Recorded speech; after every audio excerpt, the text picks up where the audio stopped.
Yum. Carrot. Yum. Warning. Mentions of sexual content. And my face.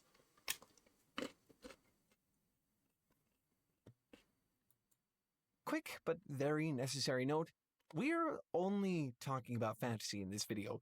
This is not a video about animals or bestiality. Monsters are, very importantly, not real. We are only talking about fictional sentient beings here, not animals and not analogs for animals. Okay? Okay. Today, I found this. Smash. You're gonna say smash for everything in this video, aren't you? Oh, definitely. Post to r/hearmeoutbro about Tailbot from Tail Foundry. I always knew this day would come.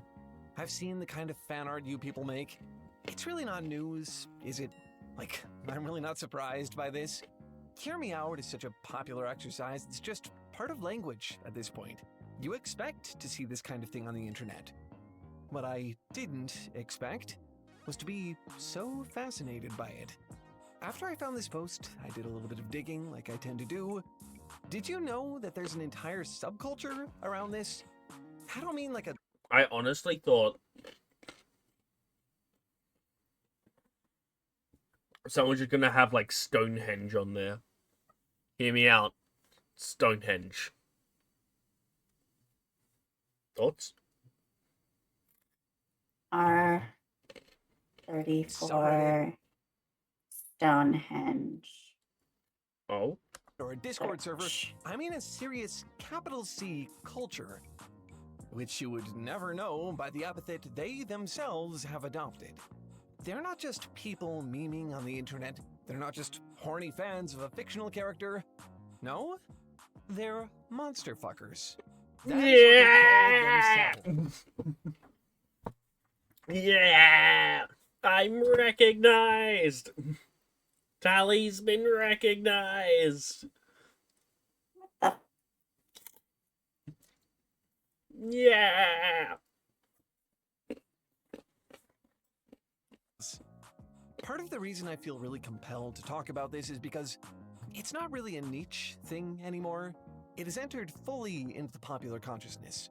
You may have noticed that the monster romance genre is having a bit of a moment right now. You'll find steamy paperbacks about monsters in your local bookstores right there on display. Oh no! What the fuck? I'm sorry, but Do you see what I see? my eyes were immediately drawn to the milking farm down there. Yeah, not Mothman. Ooh. Mothman I feel like you're is smashed. already on Amazon buying that book. No. Delete.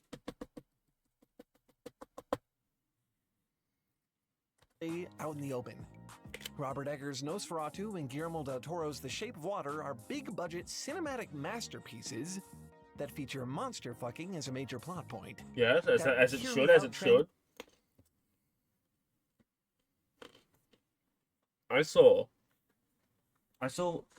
I haven't seen many hear me out cakes, and I don't know why you would put that on a cake. But the one that I have saw, it's like a group of people. They're like, hear me out. One of them puts something on there, the other one just screams, "That's my dad!"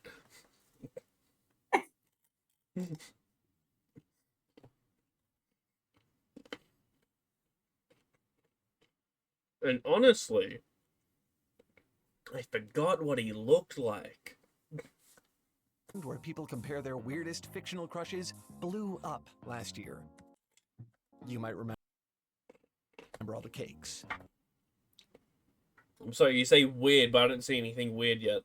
And unlike most online fads, it's I still see nothing weird strong. here. I'm making this sound like it's all some new thing. It's not, of course. If you look, you'll see it goes back a very, very long time. Demon lovers, seductive sirens, Beauty and the Beast. Monster fucking is just as popular and just as ubiquitous as the monsters themselves. For every person who finds one scary, there's another who finds it very much the opposite. Often both. I don't know. Being scared is also a large part of the driving factor as well. Some people find that also very arousing. I see you're very in touch with this community. I know many people. Listen, if you want someone that is really... Did you actually just send me not safe for work of Stonehenge? This doesn't even look not safe for work. This looks like it's from a Pokemon game. If you want someone that is very in tune with the community, I can call someone in, but I think she's at work at the moment. Damn. I can message her actually.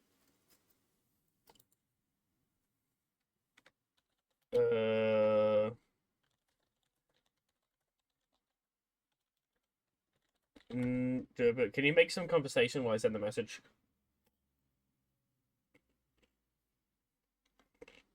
So I had a dream last night. Oh?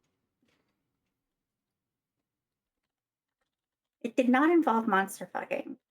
Oh. I don't remember the dream either. But I had a dream last night.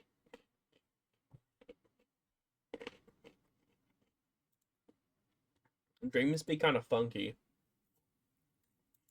All right, virtual hear me out, Cake. Who are you putting on first?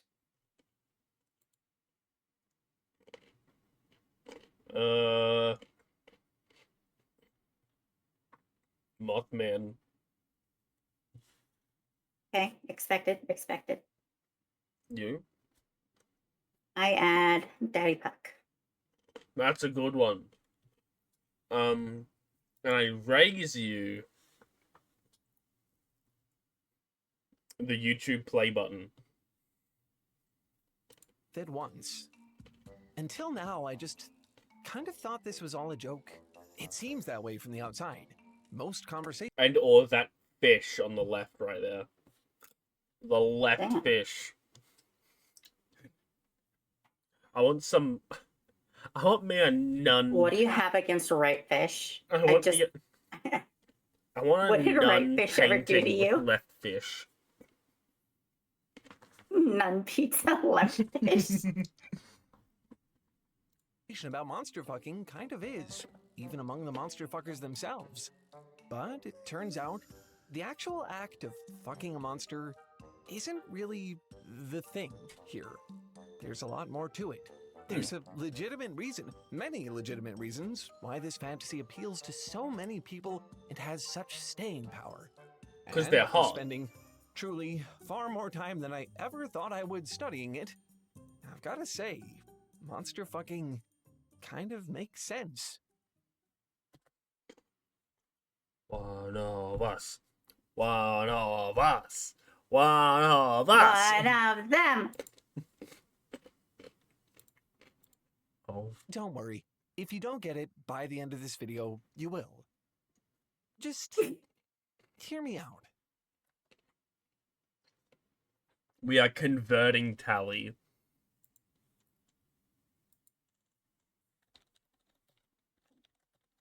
What are you talking about? I'm surprised Sassy isn't on your Hear Me Out cake.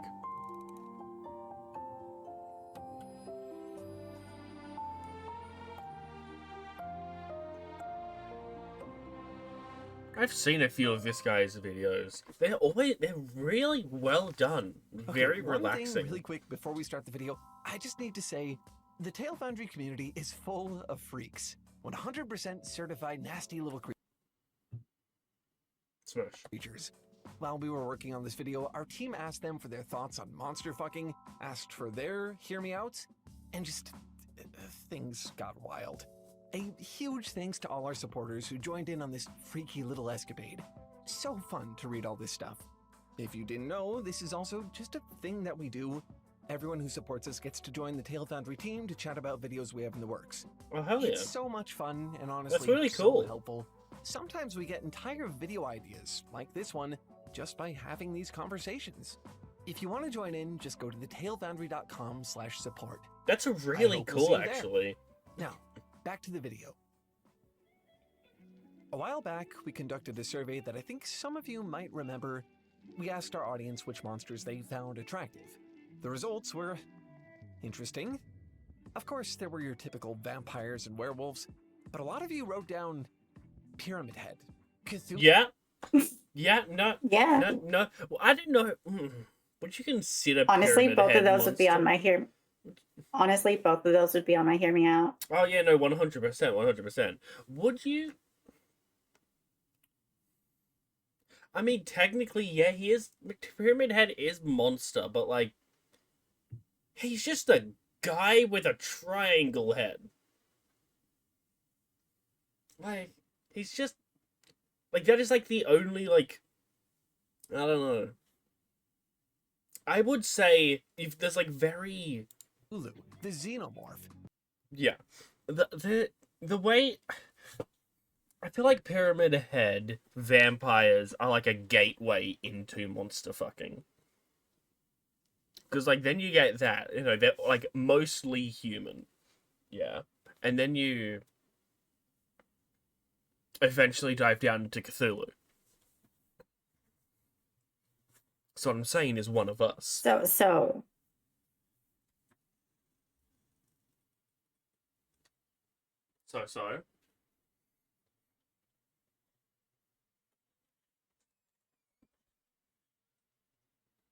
but You all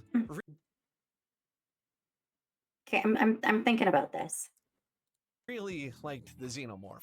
A few people even put Am in there, the evil supercomputer overlord from I Have No Mouth and I Must Scream. It's like hard to even process some of these. If there's one thing I've learned from the monster fucker subculture, it's that there truly is someone out there for everyone. Yeah. Name any monster you want. There's guaranteed to be at least one person out there who wants them. That weird crab-looking thing from One Piece.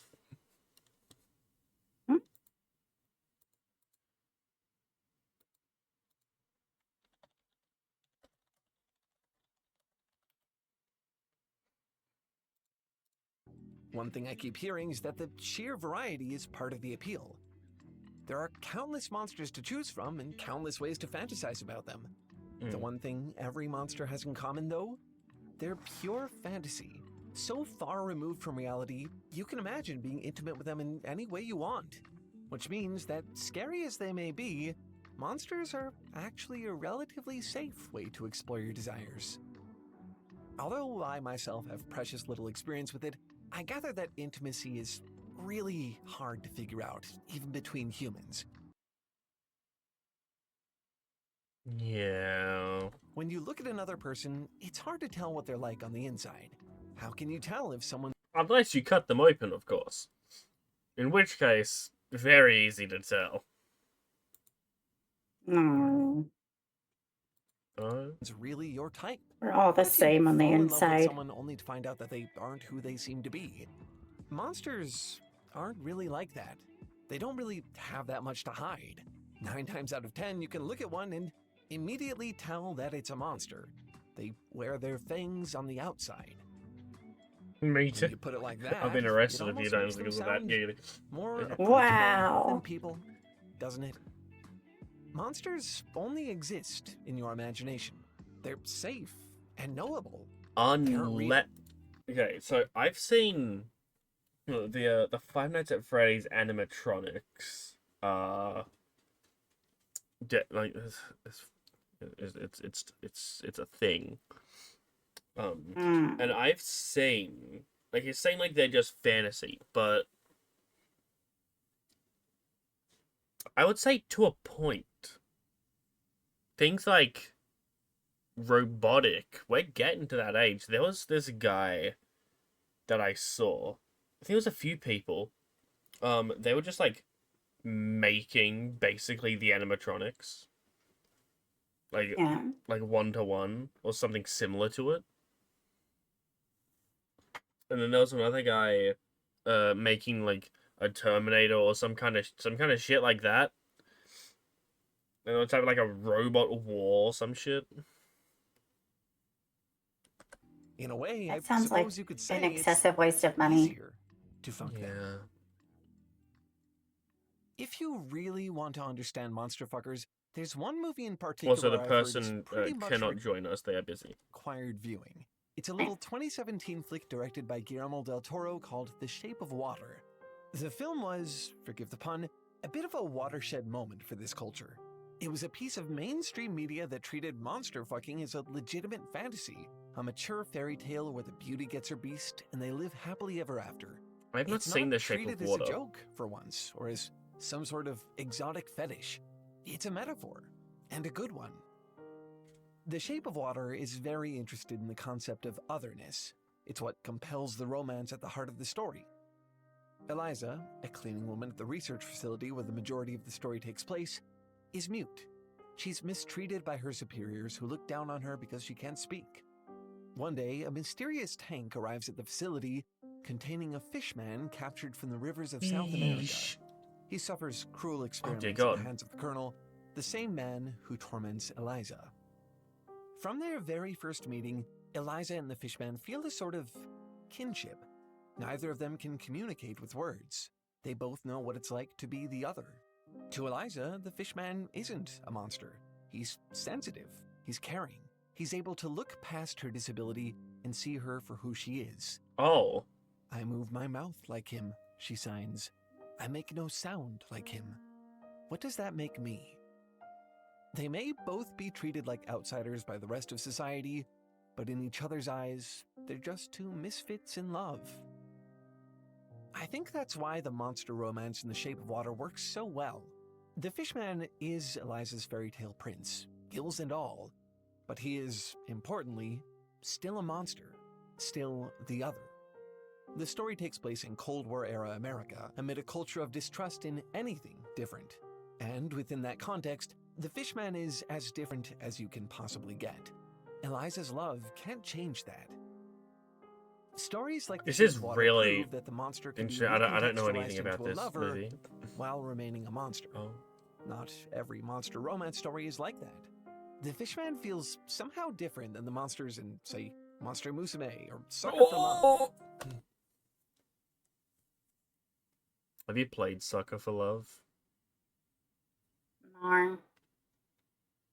You should play it. It would make for a very good stream.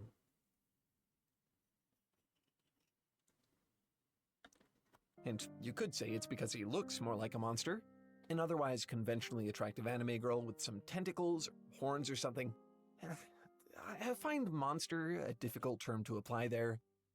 But I think there's something else going on here too. Something a little deeper than just Those would be looks. more like monster girls. Let me introduce you to Ella Gallego, a researcher. Which is maybe like one a of the only ones different, in it's the like a whole world who has subcategory conducted an in entire the study monster on thing monster fuckers. It's called Monstrous culture. Desire. It was invaluable to my research here, one of the few places I was able to find real data about all of this. She was kind enough to talk with us a little bit about her work, and when we did, she said something that really struck a chord for me. She said that the monster is inherently on the fringes. If it loses its core trait and becomes something that's not an other, it loses what it means to be a monster. I think that's what happens in a lot of monster romance stories. Sometimes the monster, rather than suffer in a world that doesn't want it, is made to fit, made acceptable, ordinary. And then I have to wonder, if it isn't an other anymore, then what exactly is it? This is Morning Glory. Well, I'm sold. They got me. I'm buying this book on Amazon right now. Yeah. Would I you can see that for you. Oh, we should do a group. We should do like a group rating of Milking Farm. A monster. You want to do an audiobook? A monster bait romance.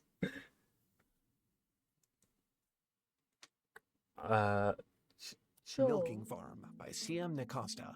perhaps the single most analyzed book in all MonsterFucker media. I've never heard of this People have book. written a truly shocking amount of actual academic analysis on this thing. And yes, I did read it. I read the whole thing. Consider it a Was it good? demonstration of my professional dedication. You're welcome. Morning Glory Milking Farm is a story I can only describe Was it good? as incongruous. Give It's me an details. erotic romance between a woman and a minotaur. In some ways, it's surprisingly aware of itself. But unlike The Shape of Water, this book is also supposed to be comfortable. To use a more academic term, cozy. The Minotaur love interest isn't really a monster at all. He's rich and attractive. People like him. He's just sort of a nice guy. He's a Creatures like him are normal in this world. They're just people here with lives and families. The only thing that makes this particular one monstrous, really, is how he can be sexualized. He's a minotaur. He's super tall, muscular, and very well endowed. His sexuality is even a major plot point, being commodified by the eponymous milking farm where he meets the female protagonist. It is, shockingly, actually a factory which collects, let's call it, minotaur milk to make a... Sorry? I can't believe this. Tally. He's spoiling the Sorry, book. too. What the We can fuck? stop watching. sort of fantasy. No. We can finish. We can finish biography of watching. humans. The love story is sort of framed as an act of rebellion against this exploitative industry. But in the end, the lovers end up thanking it for bringing them together. That's what I mean when I say that the story is incongruous. The monster loses what it means to be a monster.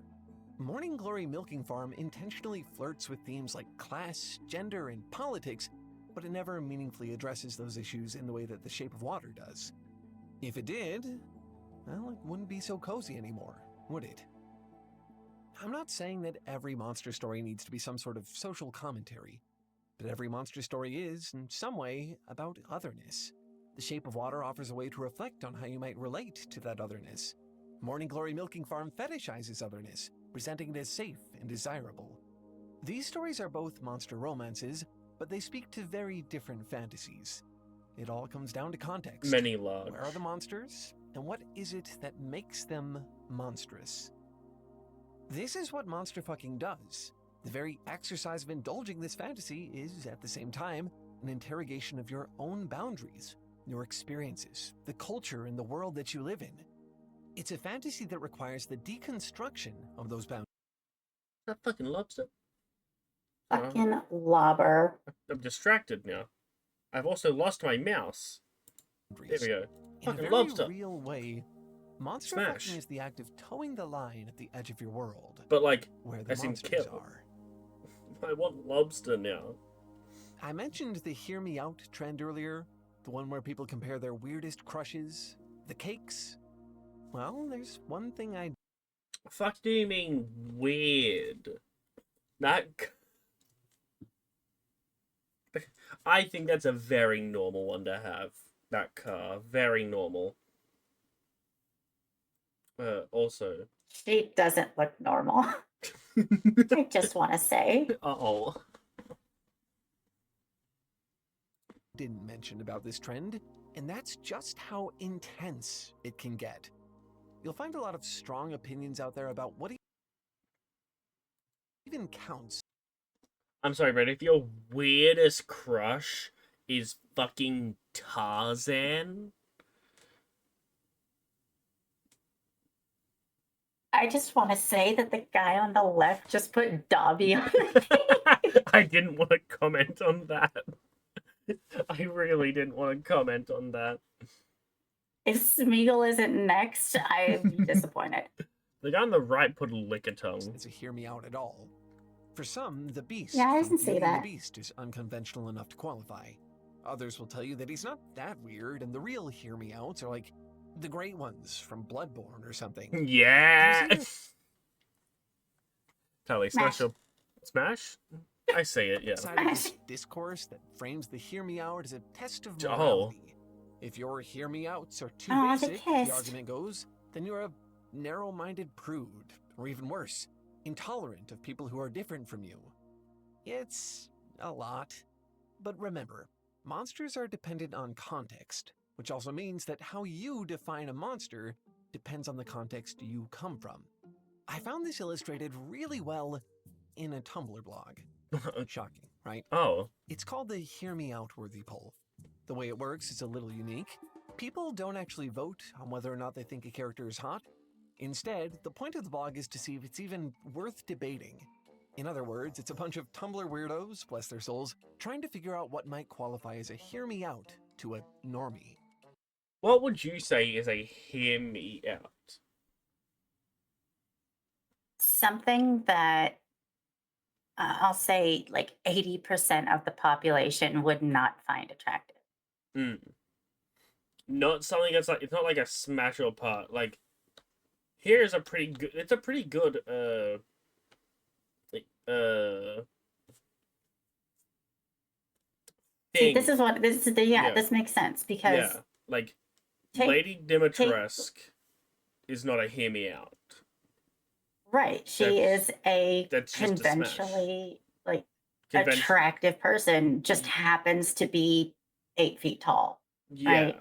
She's just a tall, normal woman. Right. And then not a hear me out. Then you see her monster form. That's a hear me out. And it's still a smash. Qualify as a hear me out to a normie. The results are, again, interesting. If you've been on the internet for any amount of time, you'll know that Tumblr is sort of its own unique culture. They have their own set of pretty notorious beauty standards over there. Some of the most iconic sex symbols in Tumblr history include Bill Cipher, Sans the Skeleton, and of course, the Onceler. Oh, yeah. Ever heard of the Tumblr sexy man archetype? Suffice it to say, attraction just works a little differently over there. So, as you can expect... I vote Tally for this year's Tumblr sexy man. I vote Easy as a sacrifice. What the fuck?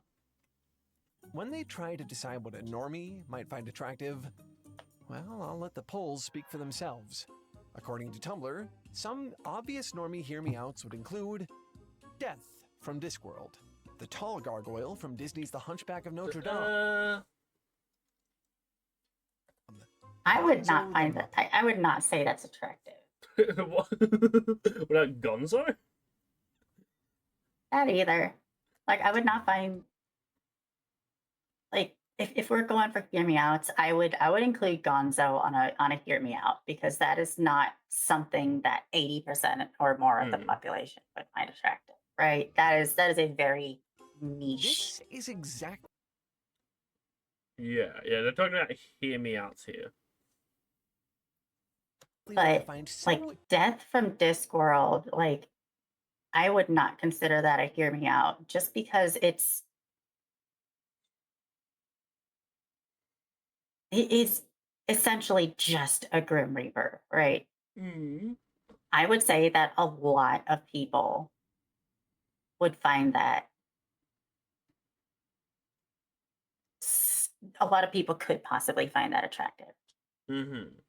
So I don't really think that's a hear me.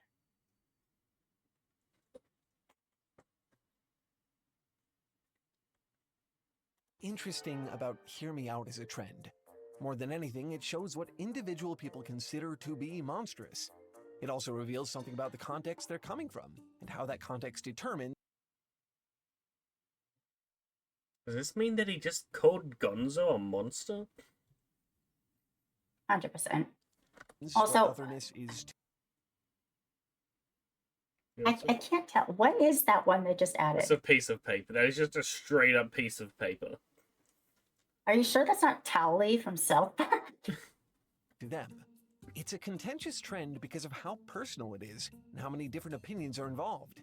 At its core, hear me out is an exercise that allows you to ask yourself, can I break down my own boundaries? And what would happen if I did? So, in a way, monster fucking is the act of choosing. Oh, so what do we have here? We have a zombie. Oh, wait, hold on. We have a zombie. I'm guessing that's supposed to be Cthulhu. Yeah. I think is that just a stone tablet? I think it is just a stone tablet, yeah. And then we have like that looks like a Frankenstein's monster kind of thing. yeah, I would say Frankenstein's monster. Then we have a robot with many arms and just like an eyeball. That's Dr. Octopus. Yeah, Dr. Puss. And then a biblically accurate angel. Yeah. Step in setting your own boundaries Smash. is also finding them. Smash. It quietly begs the question, if you didn't choose who the monsters are, then who did? After all this conversation, all this research, you know, I wouldn't fault you for still kind of thinking monster fucking is a joke. I mean, however seriously you try to take it, they're still called monster fuckers. It's a word I've been saying for this whole video with a straight face. You'd think it would be a simple idea, but researching any this other was actually face? way more daunting than I expected. Being a monster fucker is a deeply personal thing. Like Eliza from The Shape of Water, some people can relate to how the monsters are treated. They see their own otherness mirrored within the monster. For some, it's about empowerment. They want to believe that their love can reform even the most terrifying beasts. Romancing the monster can even be an exercise in self-love, embracing a representation of your own flaws and anxiety, the things that scare you about yourself. As one Redditor put it, if a monster could be beautiful to someone, then I could be too. There are as many reasons to be a That monster sounds like a fucker as there are Redditor, yeah. monsters to love. Ella, the researcher I interviewed, I left hope they me with find this love. thought. There's so much flexibility in monstrosity. It's a lack of categorization and boundaries. It can be extremely helpful when engaging with desire. And I think she's right. I think there's a reason this caught on and a reason it stayed here. I think as an exercise, it's just legitimately useful. If you really want to figure out your own boundaries, to determine who the monsters are to you rather than be told by someone else, well, maybe the monster fuckers are onto something. Okay, the research for this video was an absolute rabbit hole. Never in a million years did I think I'd be reading Morning Glory Milking Farm for a Tail Foundry video, but here we are. Honestly, For it a was a tail ton of foundry video, fun, so he but did it plan on took a little reading bit it of effort beforehand. to stay sane during all of that. I sort of had to temper all the introspection and philosophy and taboo with something a little more concrete, something nice and direct and rational. So, I've been Rational? learning some programming This on the is side. monster fucking. If you told me a few months back that I would someday enjoy coding, I would not have believed you. Now I'm learning how to use Python, and I haven't even broken a sweat. I've technically never broken a sweat in my life, but you get what I mean. In fact, compared to all the research I did for this video, I would call the programming stuff positively soothing. I think a huge part of that is just where I've been doing it.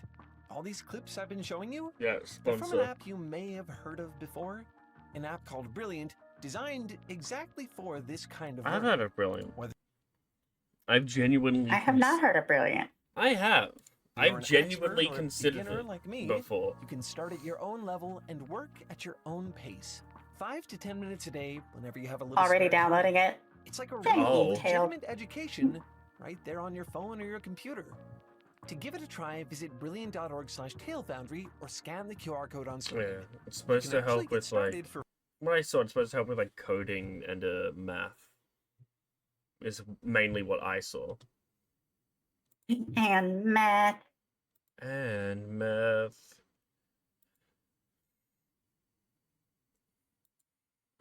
Okay. I think that is where this is going to end. Okay, before we end it though, You want I'm me to gonna send you some hear me outs. Oh, Or actually not just hear me outs. This is smash or pass. smash or part. Okay. I'm gonna bring these up on the stream.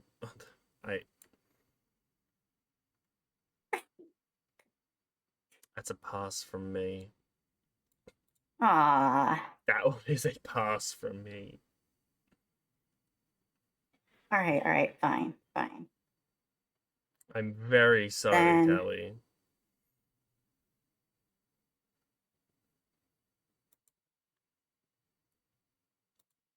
Tally, that's me. Smash or pass? Tally, that's me. You took Smash or pass? Tally, that is a photo of me. Smash or pass?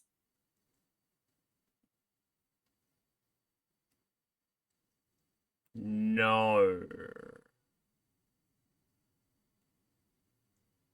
Oh, fine. Okay, next. Oh, smash, 100%. Oh yeah, definitely. Oh yeah, smash. It's not Chainsaw Man. It's just a chainsaw. Okay, next. Okay. Now this is specifically the official Walmart Steve from the Minecraft movie action figure, not the creeper, not the little girl. The fact that you need to specify. Well, obviously, Steve is a smash. We can all agree on that. Okay, okay. It's Jack Black.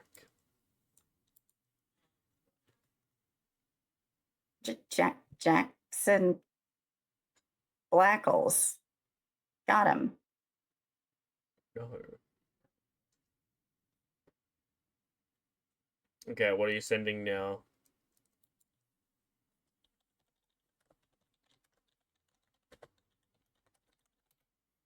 Let me see this. Cook. Secret third option. So you're not into fucking lobber? Lobster. Lobster. Okay, next.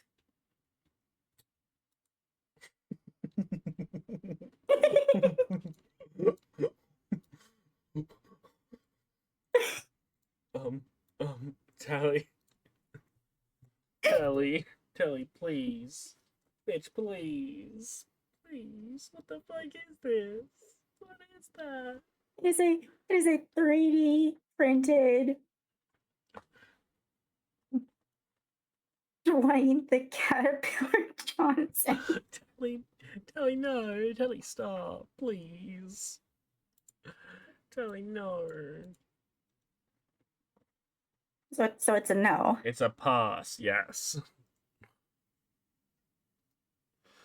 Fine. God, I really thought I was going to get you with that one.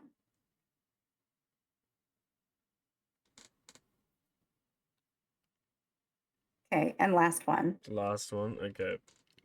Let's see. Oh.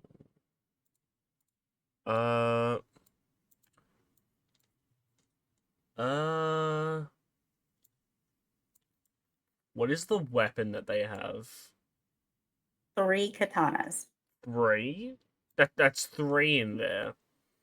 So that thing on his side is basically a sheath that has 2 other katanas in it. Takes up a lot of space, though. It really do. Just do the Zoro and just, like, put them all in your belt. Like, come on, I can see a perfectly good belt there. He's got a pretty good belt. I think that might have to be a pass from me. Okay, and I lied. I do have one other for you. Oh my god.